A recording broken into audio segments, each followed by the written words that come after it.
Mein Name ist Jacqueline Lorenzen, ich bin Rechtswissenschaftlerin. Seit April letzten Jahres, April 23, habe ich die Argelander Professur für das Recht der Nachhaltigkeit und ökologischen Transformation inne. Umweltrecht ist heute eine sehr bedeutende Materie, nicht nur in der Wissenschaft, sondern mittlerweile auch in der Lehre. Hier an der Universität Bonn haben wir zum Beispiel einen eigenen Schwerpunktbereich, das öffentliche Recht der Nachhaltigkeit. Aber auch in der Wissenschaft gibt es immer mehr Wissenschaftler, die sich ganz speziell mit dem Umweltrecht, in meinem Fall dem Klimaschutzrecht, dem Klimaanpassungsrecht beschäftigen. Woran liegt das? Natürlich an den gesellschaftlichen Phänomenen, an der ökologischen Krise, die wir eben haben, an den Problemen, an denen wir arbeiten müssen, an den Zielhorizonten, die ja doch in die Nähe rücken. Und deshalb werden eben Rechtsfragen unter anderem im Bereich Klimawandel, wie gehen wir damit um, wie kommen wir zu gerechten, ökologischen Lösungen eben immer wichtiger. Ich mache viel im Bereich Klimaschutz, Umwelt-, Energierecht. Da ist das Recht ein ganz wesentliches Steuerungsinstrument. Es kommen permanent neue Gesetze, die versuchen, den Windenergieausbau zu beschleunigen, die aber mittlerweile sich auch mit Fragen der Klimaanpassung beschäftigen. Da gibt es eine Flut von Gesetzen, muss man schon sagen. Und da ist es natürlich wichtig, dass wir Juristen hier auch dranbleiben und die ganze Entwicklung dann auch mit betrachten und versuchen, die rechtlichen Rahmenbedingungen dann auch weiterzuentwickeln, aber gleichzeitig natürlich auch andere Interessen, wie zum Beispiel soziale Interessen, im Recht gleichzeitig abzubilden. Und ein anderer ganz wichtiger Punkt meiner Forschung ist, dass es natürlich nicht nur die Rechtswissenschaftler sind, die die Probleme des Klimawandels lösen werden, sondern solche großen Transformationen, die wir anstoßen müssen, die sind natürlich ein gesamtgesellschaftliches Problem. Und hier ist natürlich dann inter- und auch transdisziplinäre Forschung ganz wichtig. Einerseits müssen sich tatsächlich Forscher aus allen Disziplinen, aus den Klimawissenschaften, den Naturwissenschaften, aber auch aus der Ökonomie, aus den Sozialwissenschaften, aus der Rechtswissenschaft zusammentun, um eben gemeinsam akzeptable und effektive Lösungen zu erarbeiten. Recht bildet letztlich einen aktuellen Lebenssachverhalt ab.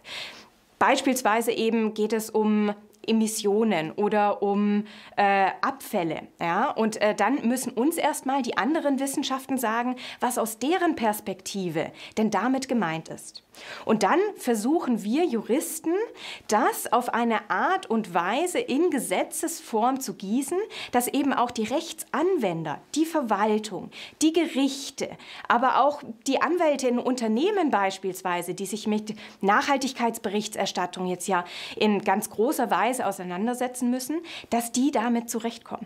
Und hier eine gemeinsame Sprache zu finden, ist das, was es häufig schwierig macht, aber eben auch die interdisziplinäre Arbeit so interessant. Erstmal zu verstehen, was versteht denn der Naturwissenschaftler eigentlich darunter? Aus rechtlicher Perspektive spricht man da häufig, wenn man denselben Begriff verwendet, meint man erstmal was anderes. Und hier zusammenzukommen und das dann in eine Rechtssprache zu übersetzen, die dann eben auch bei den Anwendern ankommt, das ist schwierig, macht aber großen Spaß. Ja, ein konkretes Beispiel, wo ich in meiner Forschung auch Betroffene mit einbeziehe, ist beispielsweise ein inter- und transdisziplinäres Projekt, das ich mit anderen jungen Wissenschaftlerinnen hier an der Universität Bonn verfolge.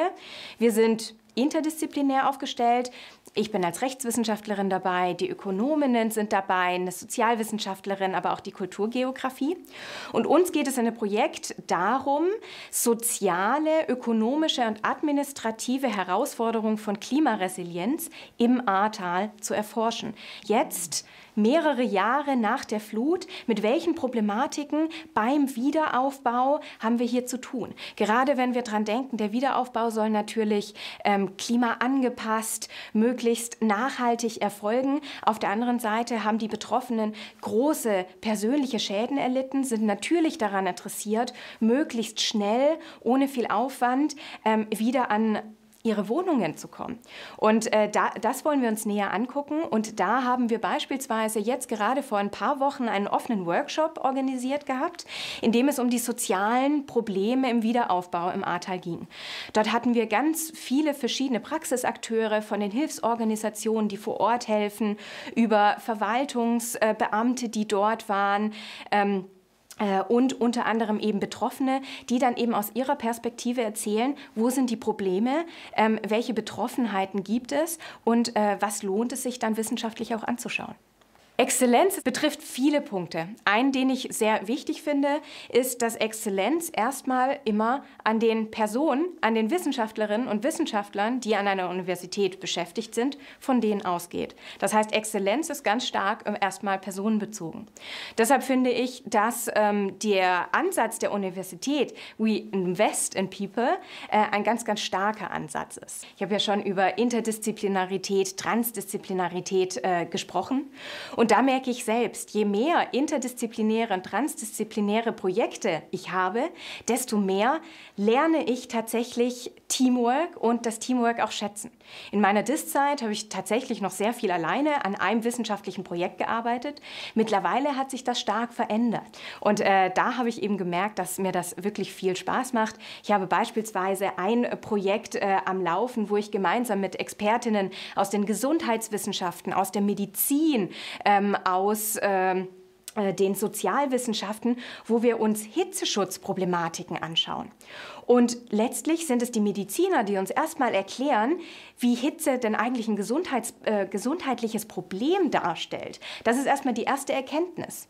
Dann reden wir gemeinsam mit den Gesundheitswissenschaftlerinnen darüber, welche Möglichkeiten es eigentlich gibt, uns Menschen und insbesondere vulnerable Gruppen wie Kinder, wie ältere Menschen, mit welchen Maßnahmen die überhaupt geschützt werden können. Und dann kommen die Rechtswissenschaften mit ins Spiel und sagen, was macht der Gesetzgeber denn? Wo gibt es denn Hitzeschutzregelungen und wo gibt es Lücken? Und gemeinsam versuchen wir so, Handlungsbedarfe zu identifizieren und Handlungsempfehlungen am Ende abzugeben. Und das kann nur im Teamwork geschehen. Und dieses Zusammenarbeiten, hatte ich ja auch schon gesagt, finde ich ganz klasse und macht große Freude, tatsächlich aus seinem Turm herauszukommen, die Bibliothek zu verlassen und tatsächlich in den Dialog mit den anderen Wissenschaften zu gehen. Was sind meine Instrumente? Meine Instrumente sind keine Maschinen, meine Instrumente sind keine Datenerhebungstools, sondern mein Instrument ist ganz klassisch das Gesetz, mit dem ich arbeite, dass ich mir anschaue, ob das kohärent ist, ob das so passt für die Probleme, die sich stellen und natürlich mit der Idee, das Recht dann auch entsprechend weiterentwickeln zu können. Daher sehen Sie den Rechtswissenschaftler vermutlich nie ohne seinen Gesetzestext.